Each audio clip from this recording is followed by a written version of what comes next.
morning, everybody. Welcome to the Optimus Fantasy Football Channel. I'm Nate Polvogt, joined by Mr. Lou Brunson, as we have been every Sunday this season. And folks, we made it. We are 1 week shy of the fantasy football playoffs. I'm thrilled. Lou, I know you're thrilled.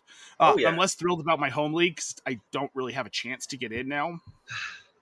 Yeah, that's how it works out. Like, I've got one league where I'm like, okay, I'm okay. And all the others are just, collapsing like a flan in a cupboard. I'll tell you a lesson I learned this year. I mean, you'd think I would have learned it in years past with 20-something leagues, but I've never really done this before. I invested in Jaden Daniels so heavily in redraft, and then I moved for him a ton in Dynasty this year. So you can guess those teams not doing super well. Yeah. But Jason Williams in our YouTube chat's got a question for us already. This was waiting for us when we got here. So I want to go ahead and hit this one up, Lou, before we get into the meat of the show here. We got Jason Williams. Jason, thanks for tuning in all season, man. It's been great seeing you in the chat with all of our shows.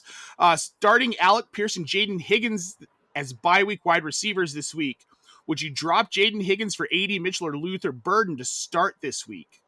Half PPR redraft. Yeah, you're shaking your head, yes? I'm just kind of I'm thinking things through. Where do you land with this, Nate? Let's start with you. So, AD Mitchell would be the one that I'd go for this week. Luther Burden makes me nervous. I know we're without Rome Odunze, so the idea is he's going to see more volume, but we know offenses don't necessarily work that way. I feel that there's going to be more Cole Kmet and Colston Loveland this week without Rome Odunze, or it could also be the exact same offense we've seen because, I mean, Rome Odunze's been getting targets, but not really catches, right? AD Mitchell, on the other hand, we've seen that Tyrod Taylor likes him. There's no way Justin Fields plays today, obviously.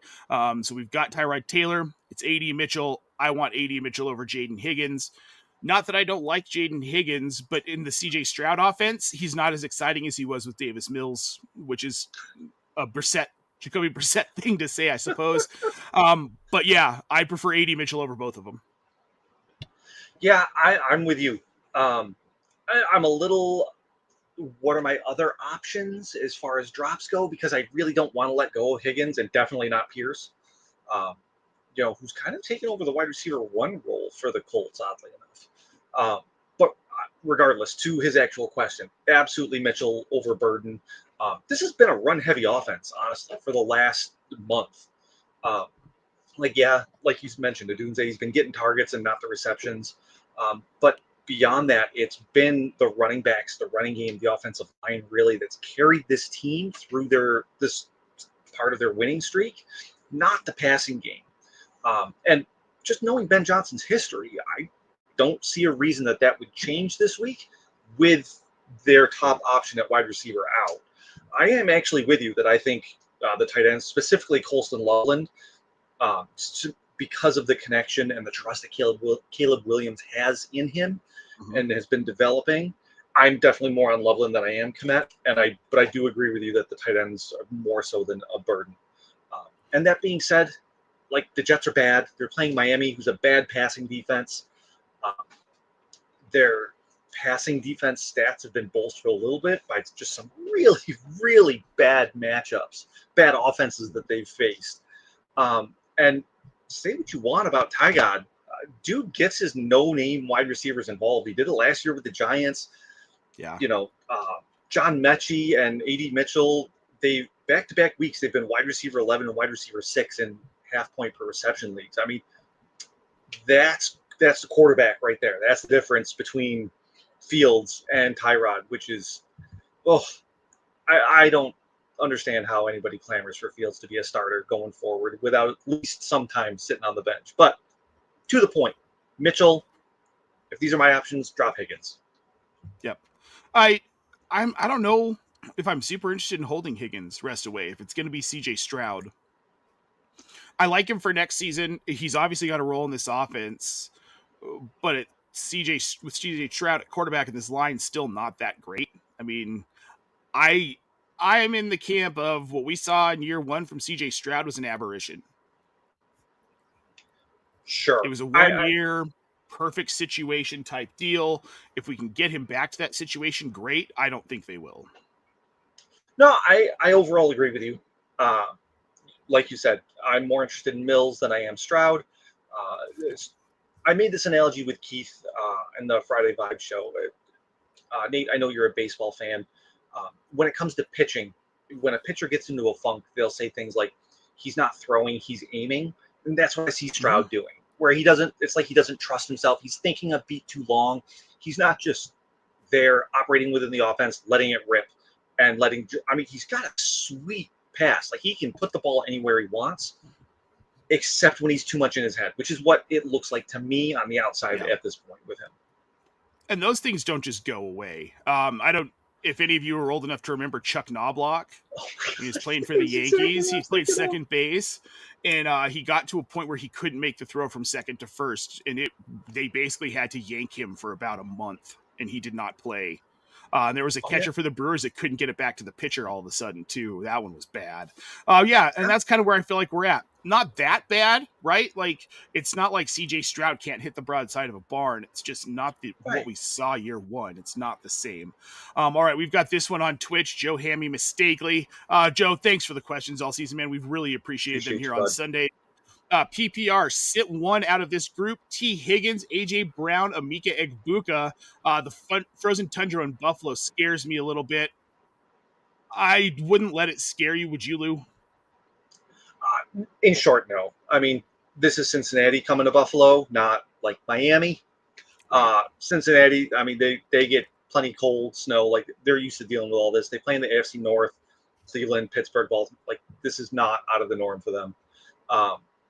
And not only that, but Joe Burrow kind of wrecks Buffalo. As much as it pains me to say as a Bills fan, he just sits back there and picks us apart. And Higgins is usually a big part of that, unfortunately. Buffalo's pass rush is also very, very banged up right now. It's basically just Greg Rousseau on the defensive line. Everyone else is some variation of hurt in the front seven. Burrow's going to have all time to throw today. I know Cincinnati's offensive line has been much maligned throughout the year. They've been a lot better down the stretch. People need to put some respect on this offensive line. They're opening holes in the running game. Their pass protection offensive line that was there for the first 4 weeks is not the same offensive line that there's been last month. So we kind of got to get that picture of what Cincinnati is out of our heads from early in the year. They're not that team anymore. Well, no. I mean, and the big difference here, Lou, is they got Joe Burrow back. And I mean, that's part of it. But even before Burrow, they were opening holes for Brown. Flacco was able to sit back there mostly unmolested. Like, there's always going to be some breakdowns, no matter how good your offensive line is. Sure. But yeah, like, we can trust Chase Brown now. Like, I trust the hell out of him this week. I love Chase Brown this week. I think it's going to be a great game for Brown. And if you're worried about the frozen tundra, like, look, Jamar Chase and T. Higgins are going to see plenty of targets, but Chase Brown's also going to see plenty of carries. He's also probably going to see plenty of targets. Like, this is just for the Cincinnati offense today. When I get done with this show, I'm going to go set a couple of DFS lineups. I can guarantee you there are places I will be stacking Burrow, Brown, and Higgins or Chase if I can afford it. Totally makes sense. Like, this this team last week, they won 31-14, 3-score game. Burrow still threw the ball 46 times. Like, they're going to throw the ball all over the field. There's going to be plenty of targets for Brown, for Higgins, for Chase. We know those are the three first ones. Like, you'll get your, tertiary options. But those are the top three as far as how the offense is concentrated. And that's what we love to see as fantasy. I mean, we're back to starting all your Bengals, folks. Yeah, and look, we can debate on whether or not it's realistic for this team to think they can actually make the real NFL playoffs. But you know what? It is a fantasy. But the thing is that they believe they can do it, and they're playing like they believe they can do it, and that's enough for me. Like, okay, fine. If you believe you can do it, then I'm going to start your players like you're making a playoff push, which that means is that they're going to score a lot of freaking points. So I'm all about it. They're 2 games back with 4 games to play. Why not? And Pittsburgh and Baltimore are playing each other today. Like, why not? If they go 9-8, okay. All right. Oh, God. Crazy. I could imagine. All right. We've got Juju Pro 12345 on Twitch. Lamar or Jaden Daniels today, Lou? Oh, it's Jaden Daniels. And I don't I'm not a particular Jaden Daniels believer, but Lamar needs to ride the bench until he shows us he's him again. It's as simple Yep. as that. Like He's simply not him. Now is not the time to risk a sub 10-point game from your starting quarterback, and that's what you're doing, rolling out Lamar Jackson at this point. Let him blow up on your bench first, then start him again. But we can't start him until we see exactly. it. No, look, he's been sub 8 fantasy points the last 3 weeks. So, yeah, that's too risky. All right, Higgins then, in case, start AJ or Ibuka. Between those two, who are you rolling out? Yeah. I'm on AJ Brown here. We know the Philadelphia offense is not okay right now, but whatever is okay in it is AJ Brown as far as the passing game goes. I'm a lot more concerned about Devonta Smith, Dallas Goedert than I am AJ Brown. They seem to have figured out that when everything is breaking down, AJ Brown is still the guy. So let me go with AJ Brown. Ibuka, I think he's okay, but he's not. I don't know that he's ever fully recovered from that hamstring injury that he had earlier in the year, because he didn't miss any time. And Nate, like, granted, we're older, we're not these peak athletes. You injure yourself like that, you simply don't move the same. You don't have the same explosion. I think Ibuka's kind of been struggling with that a bit. You're muted, bud.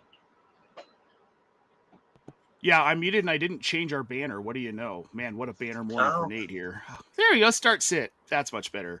Look, I don't think Ibuka's healthy 100%. Right. I had an injury like this playing baseball in high school, and I wasn't right for a couple of weeks, at least. And I sat for a week. He didn't sit. He kept playing. So while he can play, it's still a lingering injury. It's probably still something that's bugging him. It's not something that's going to go away probably rest of this season. We've got Chris Godwin back. Mike Evans should, in theory, be coming back hopefully next week. We thought maybe we'd see him this week. And A.J. Brown, this Philly team's got to pick it up, right? This is a put up or shut up week for them. They've got to put up the points. They've got to play well, right? Like they still have a shot at the first seed. And I think as an NFL football team, they know that they've got to start using A.J. Brown more, and they've got to start using Saquon Barkley more. I'm less skittish about starting those guys this week as I've been in the past, and I just don't, like you said, Ibuka's not healthy, so it would be Brown for me as well. Right. Yeah. We got another one here, Clevis210 over on Twitch. Start Zay Flowers or Luther Burden this week. Lou, which way are you going here? I don't feel great about either of these options, to be perfectly honest with you. I do have Zay Flowers as a startable wide receiver 3. He's wide receiver 32 for me this week, whereas Burden is down in the mid wide receiver 40s. And it just comes down to what the Bears offense is right now, which is a mostly running attack. Maybe you'll get some passing in there. Obviously, with Rome out, you're hoping that Burden picks up some of that. I think it's more likely to go to the tight ends, to Zacchaeus. Burden is still that kind of gadgety type wide receiver where if DJ Moore had gone out, I would absolutely be a lot more in on Burden. Yeah, look, I'll go Zay Flowers by a hair, I think, but it's by a hair. I wouldn't be mad at either one of these. Lamar Jackson makes me nervous. Zay Flowers makes me nervous because of Lamar Jackson. But again, Burden could not see a target today. So, exactly. I'd rather take Flowers. At least I know I'm going to get 5 points out of him. I don't know that I can say that about Luther Burden this week. No. Yeah. Rain could affect the game in Tampa also, which is true. I don't know how much, but they've also got Bucky back, so they actually have a run game again, which is wild. Cinco de Manger defense question here over on Twitch. Titans versus Browns or Washington versus J.J. McCarthy. I'm leading Commanders this week, just this matchup. Where do you lean, Lou? Yeah, I do the same, and partly because of, Cleveland might not throw the ball 10 times today. Like, if they can just run Quinshon Judkins and maybe Dylan Sampson's not available, Quinshon Judkins and Jerome Ford all over the Titans. Yes, this could be a 10-7 game, so maybe you get some points from the points scored part of it. But it doesn't seem to be a game that is going to lead to the kind of defensive points that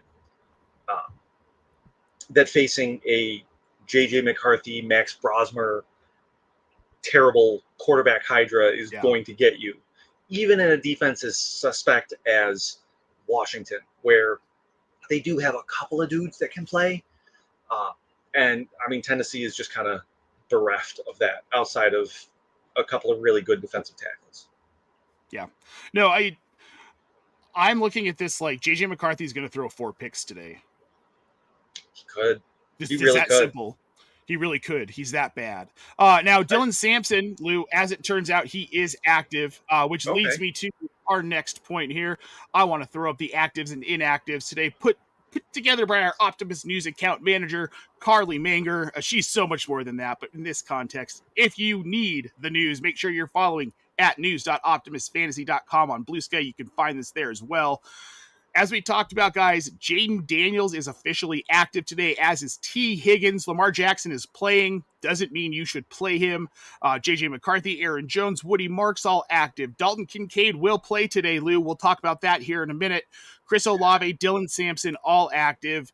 Matthew Golden and Jaden Reed over in Green Bay, they are going to be game time decisions, as are Justin Herbert and Omarion Hampton for the Chargers. However, they are both expected to play. Officially out, Rome Odunze, Drake London, Marvin Harrison, Trey Benson, Amara DiMercado, and Greg Dortch. That is a killer for that Arizona squad, losing 4 guys they could really use today. Mike Evans is out. Jalen McMillan is out. Parker Washington over in Jacksonville. And then Alvin Kamara in New Orleans. He is inactive today. And Michael Mayer for the Raiders will not play, Lou. Not that this makes a huge difference, some of these. But I want to talk first about Dalton Kincaid. Sure. We talked about him a little bit earlier in the week. You said that you were leaning towards he probably wasn't going to play. Now that he is playing, though, does that change your opinion of how you want to use him in fantasy today? Not really. Like, it's a great matchup for tight ends because it's Cincinnati, right? And they cannot cover the tight end to save their life. Buffalo has typically been a little conservative with injuries, especially Kincaid, because they know that they need him healthy. So I wouldn't expect them to roll him out if he wasn't. And not only does he have a hamstring injury, but he has a reported PCL injury as well, or I should say a knee injury as well. He had an ongoing PCL issue last year, which is part of what limited him. I am concerned. I feel like I want to see him do it for a week before I'm willing to trust him in my lineup. I've got him in the tight end 17-18 range, right around like your Isaiah Likely, Gunnar Helm, that type, where if you need a swing, I understand starting Kincaid today because you cannot beat this matchup.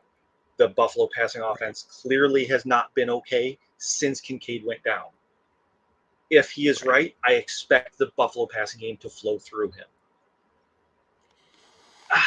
So it really depends on what your options are. This is a tough one, and I would encourage you to just be nuanced with what you're thinking, with whoever you are. Yeah, I want to start him. I need to. And there are a couple leagues where I'm going to start him because I just simply, if he is active and there's a chance that he puts up like 10 points, I need that in my lineup. The health does concern me, of course, and the type of injuries concern me. And I do think that he's probably not going to see like a full workload today. I've got him and Dawson Knox like almost right next to each other. I've got him at tight end 16 and I've got Knox at tight end 20 because I think they're both going to see work, but I think it's going to end up getting split between the two. I like Knox for a touchdown, but I'm not willing. I'm not willing to. Bad, where it's like, I know. Even with the good matchup, I can't. I can't in good conscience recommend him. I get where you're coming from, though. Like, it's good process. I just can't do it. Like, I mean, obviously, tight end 20, I'm not recommending him to anybody unless it's a risky flex, right? But I could see a world where he gets some red zone targets and he scores a touchdown. Sure. All right, I want to get to this one here. We've got Tron Force in the chat on YouTube. Second guessing my lineup, Lou. They're starting Nico, but needs 2 more wide receivers. This is PPR. Chris Olave, Devonta Smith, Terry McLaurin, Deebo Samuel. Which 2 of this group of 4 are you going with? Yeah, I'm going with Olave and McLaurin. I know the McLaurin matchup is rough. but I didn't expect anything out of him last week. He showed up and balled out, even with Marcus Yeah. Mariota, who, as solid as Mariota has been as a fantasy quarterback, he's simply not the passer of the football that Daniels is, where Daniels No. can knock a fly down at 45 yards with a beautiful rainbow arc to it. It's just, he can operate on that plane where Mariota can't. Um, so yeah, give me McLaurin. Debo, eh.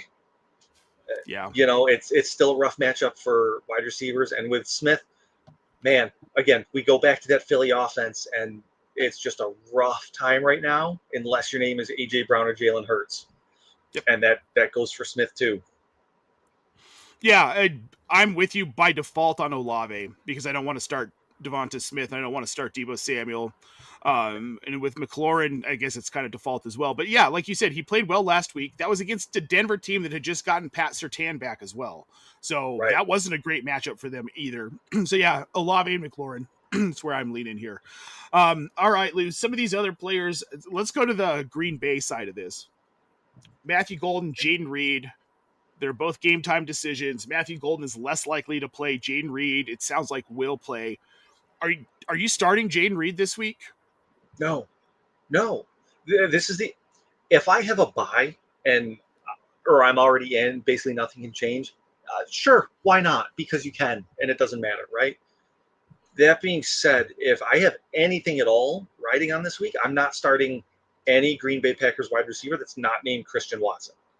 Uh, he's it. He's the only one.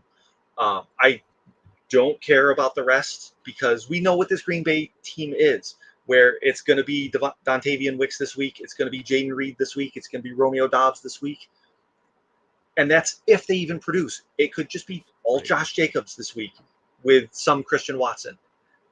That might be all it is. No, I'm not rolling out Jaden Reed. I'm not rolling out Matthew Golden. I'm not even rolling out Matthew or Romeo Doubs this week. It's only Christian Watson. That's it. That's the only one I'm rolling out as well. I talked about this with Bob and Mike on the radio on Wednesday, and it's not pretty, and it's really hard to want to trust Christian Watson. But since he's been back, he's been very consistent. In the last 3 weeks, he's seen an uptick in volume. His snap share has been consistent. And it just simply looks like Jordan Reed likes him, is targeting him. He's doing the thing that Jordan Love needs him to do in routes and on the field. Yeah. So Christian Watson, I don't like it. Okay, and I want to be very clear about this, that I do not like this. I do not like this one bit. It's like I'm the cat in the hat or something. But I don't like it, but he's startable this week, and he's startable above all the other wide receivers in Green Bay. I have him in my top 25 this week. Yeah, that's the thing. I do too. He's my wide receiver 22 this week. So I mean, low end wide receiver too. But like, if there's a guy in the Green Bay passing game that you're going to say, okay, I think he's probably going to score a touchdown, it's Christian Watson, right? Like, anyone else might, but if you're going to bet on someone to do it, it's Watson.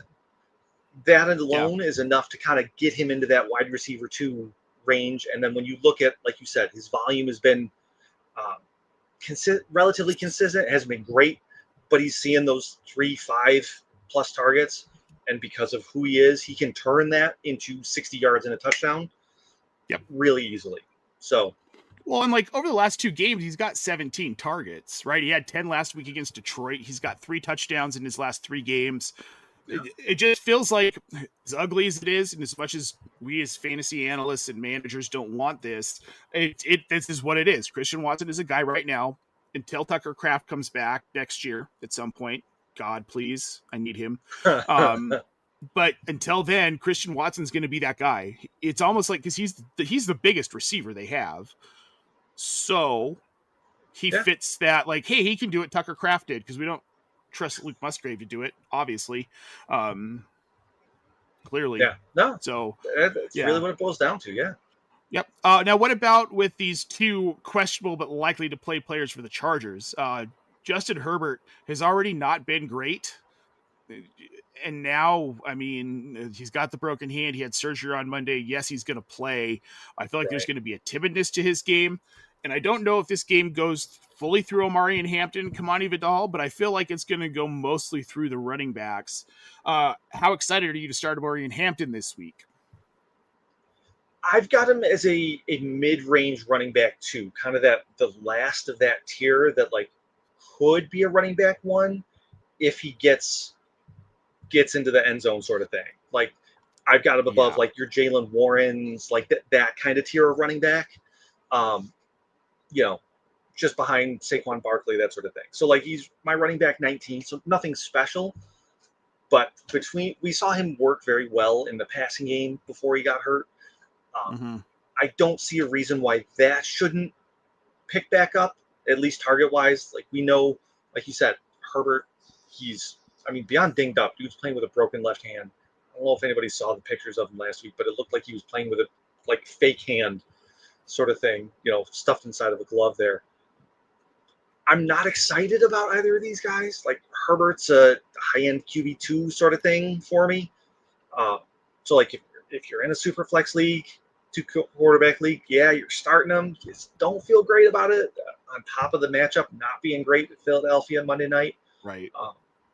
But you also kind of figure, like, dude can run the ball if it comes down to it.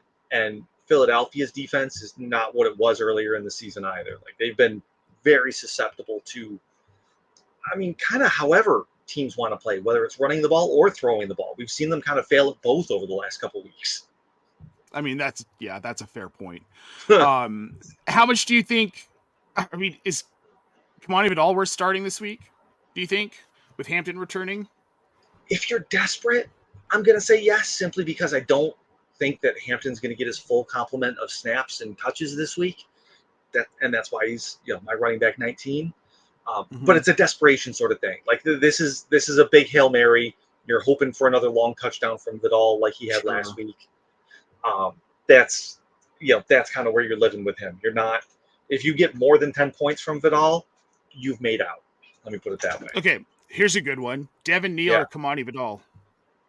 This depends entirely on the rest of my team.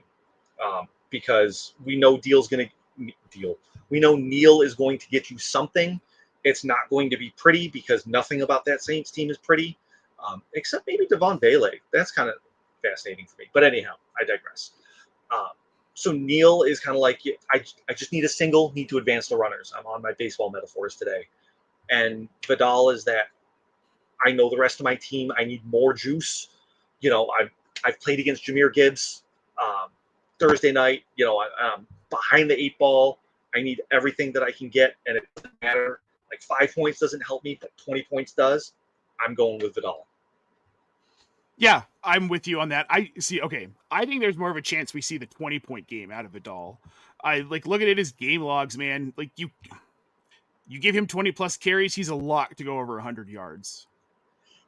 And the problem is with Hampton back, what are the odds he gets to that 20 carries? Right. I don't think. But if he gets 10 to 15 carries and he gets a touchdown, that's a solid flex. And that's what I'm banking on. Like, no, he's not going to get 20-something carries unless, like, Jim Harbaugh's, like, going to way ramp Omari and Hampton back, which I cannot see that happening.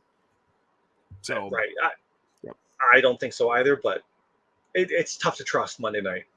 Okay. So here's a real question, and this is, I have seen this all over the place. It was something we talked about on the radio on Wednesday, so this is not crazy.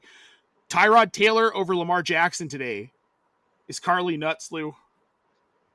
No, not at all. Who do you want to hear about first? My Lamar Jackson ranking or my Tyrod Taylor ranking? Let's hear your Tyrod ranking. All right, he's my QB7 this week. Whoa! Yeah, strong QB1. Tyrod has had dude's 35 years old. He can still scoot. Like he's had at least 20 yards rushing in every game. He got the rushing touchdown last week, which obviously helped. Can't really predict that he's going to get a rushing touchdown, but the point is that he's going to scramble. Yep. This is a Miami New York Jets team, both teams, who sold at the deadline, sold off the defense. This could very well be a 38-41 AFC East slot fest type game. Yeah. Give me all the points. We know Tyrod, I was talking about earlier, we know Tyrod is going to put his guys in position to perform. Even when those guys are subpar, which I'm kind of saying that A.D. Mitchell and John Mechie are exactly that. They're okay, Yeah. but not better than that. That's for sure. So, yeah, give me Tyrod. Welcome back, Ty God Taylor. We've missed you. Well, his last fantasy relevant season was 2016 in Buffalo.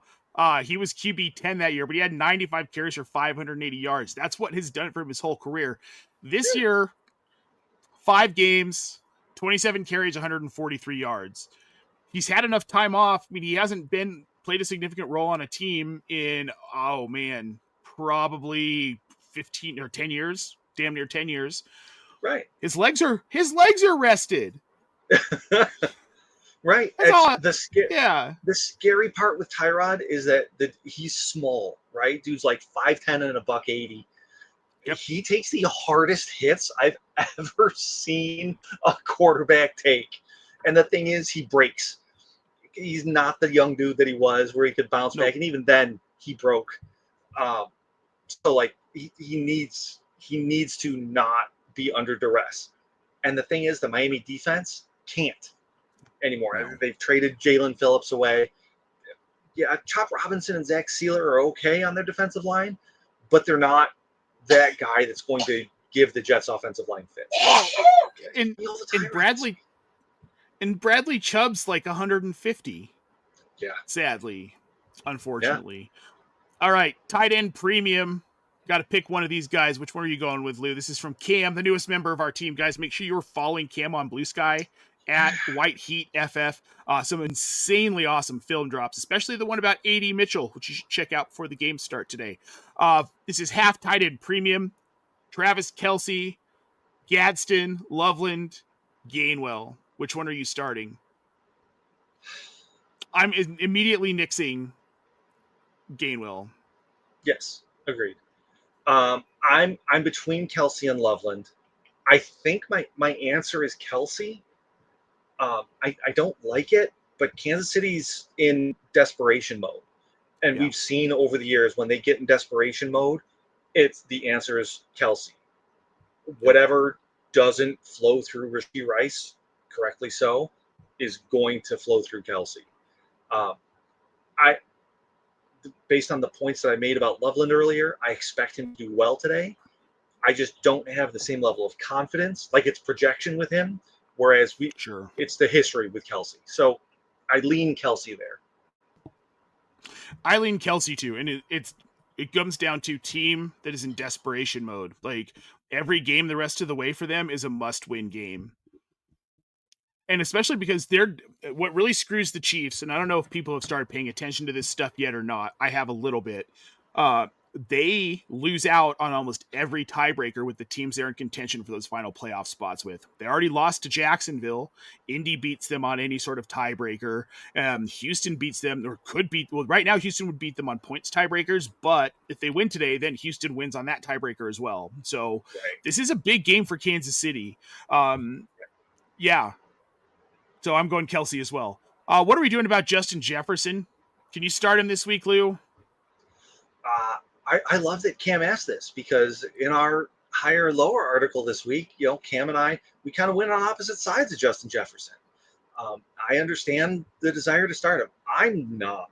Like, it was only the kind of, relatively surprise inactives of Marvin Harrison Jr. and Rome Odunze that allowed Jefferson to make my top 36 wide receivers. He's at wide receiver 35 for me this week.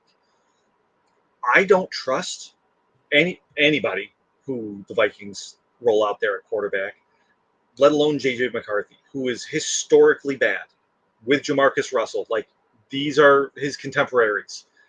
That's historically bad. There are no two ways about it. I can't trust the weapons of that quarterback. I understand if somebody wants to and needs to because Jefferson is that good, and I understand that. Like, he has the ability to make a wrong decision right. And when the quarterback is missing him by 7 yards, there's nothing you can do with that. And we've even seen Jefferson, who is as effervescent and positive as I've seen a player be, especially a wide receiver as good as he is. we've seen him get frustrated and show frustration, which is not something I ever remember seeing from him before. Not like this. Yeah. Well, I'd be frustrated too if JJ McCarthy was my quarterback. Like, I'm sure Vikings fans are. Like, this guy was supposed to be generational. And, like, I've gone back through his college stuff, and there was reason to believe that maybe he could compete at this level. Like, you look at his senior Like, season at Michigan, there were some things he did where it's like, okay, yeah, but not a top 15 pick. And that's, he I was think, where I'm toolsy. stuck with this. And if yeah, he's toolsy, but it wasn't a complete package, and it still isn't a complete package. And we're rounding out year 2, and if it's not a complete package now, I don't know that there's a lot of hope that it's ever going to turn into a complete package. That said, I'm willing to start Justin Jefferson, because what if this is okay? So let's say he gets 10 to 12 targets, 5 of them are catchable, but he turns those 5 catches into 100 yards. Well, then you've got 10 points out How? of Justin Jefferson, and it was how? Because he has legs and he can run, and the Commanders' defense isn't that good. They're good enough to where I want them for the mistakes against McCarthy this week, but they're not good enough to where I'm going to necessarily downgrade anybody on the Minnesota side other than JJ McCarthy, who's downgraded if they were playing a middle school defense. I mean, McCarthy has a completion percentage under 40% over 10 yards. Yep. Under 40%. That's, I know. That's what I'm saying, though. That's where I'm oh, saying, like, 12 targets, he gets 5 of them. He can actually catch 5 of them. 4 or 5 of them if they're a little bit downfield, and Justin Jefferson can get down the field for an extra like 5, 10, 15 yards on some of those. It's risky. I will give you that. It's risky. I'm not saying that it's like Justin Jefferson is not a smash play, but if you're chasing points, like you're in a situation where it's like, okay, my quarterback that I have to start this week is Sam Darnold, and I'm rolling out Chris Rodriguez at running back. You're like, I've got to chase points somewhere to get into the playoffs. I think he's a points chase play this week, which is a weird thing to say about Justin Jefferson, but that's what it is in this offense. All right, we've had this one lingered in the back for a minute here. I want to get to it for Joe. sure. Bo Nix, Baker Mayfield, or Tyrod Taylor today? Who are you starting?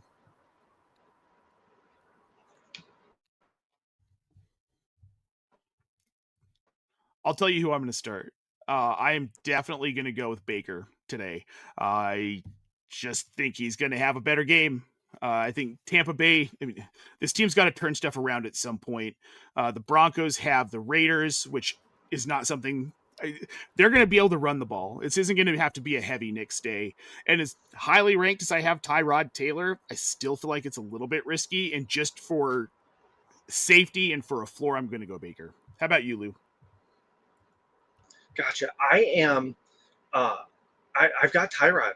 I mean, the dude's up there in my rankings. I stand by that. Behind him, I Yeah, do have Knicks. So, like, I understand it. I can't get on Baker until I see it. He's not Lamar Jackson for me, where he's just absolute stay away. But he's sure. a small step above. Like, he just doesn't have that ceiling that he had earlier in the season. So, I mean, give me Tyrod. There's a Yeah, little bit of a risk to it, and I do acknowledge that. And I think it's a risk worth taking at least this week. Honestly, into the fantasy playoffs. It's really only week 17 that I think that Tyrod might be outside of QB1 for me. yeah, yeah. I mean, no reward if you don't risk it for the biscuit or something. I know that's Right? not how the saying goes, but all right, we've got Sergeant Halo on YouTube. He's got a couple for us, loose. Let's bang these out real quick. Start the Yeah. Commanders defense or the Chiefs defense this weekend. Which one are you going with? I don't want any part of the Chiefs defense against Houston. That scares the Jesus out of Yep. me.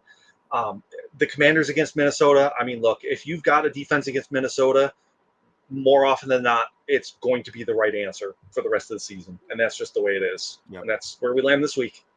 Yep. Seattle shut him out last weekend, and like Seattle's the highest rostered defense in fantasy, but they did shut him out last weekend. So yeah, I'm going Right. Commanders as well. Full PPR, Lou, Bam Knight, Chris Rodriguez. Which one are you going with? Ooh, I like this. Uh,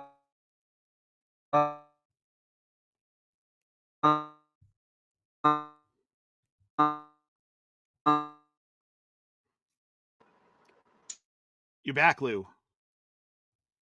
No, folks, we're losing Lou here. Mike 10. All right.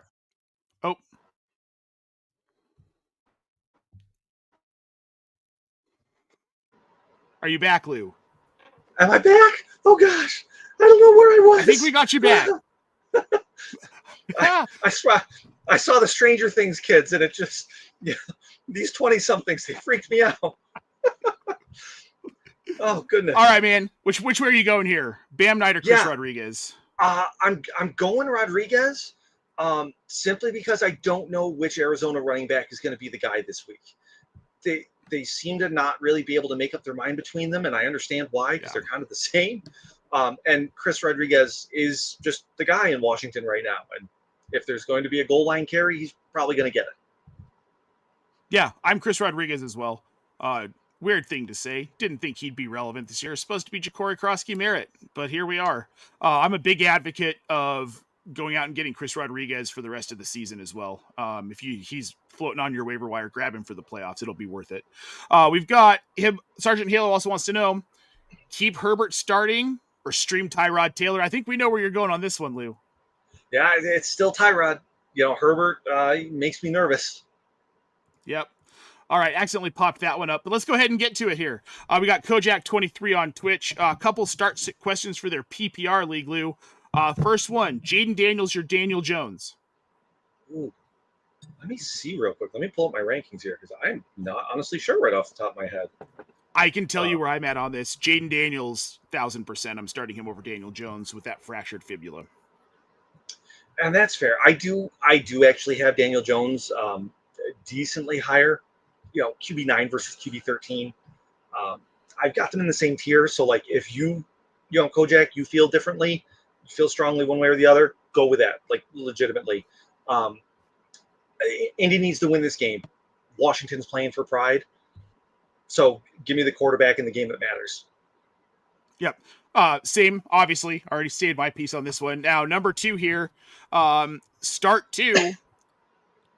Cortland Sutton, Deebo Samuel, Terry McLaurin, Bam Knight, DeAndre Swift. I'm going to tell you right now, I want DeAndre Swift and Cortland Sutton out of this. I don't trust the other 3 enough. That includes Terry McLaurin. I actually have McLaurin and then Sutton Swift kind of equivalent. Sutton's taking a little bit of a back seat in the Broncos offense in general, which I still don't understand the Broncos offense. Thanks, Sean Payton. I hate you as much as you hate me.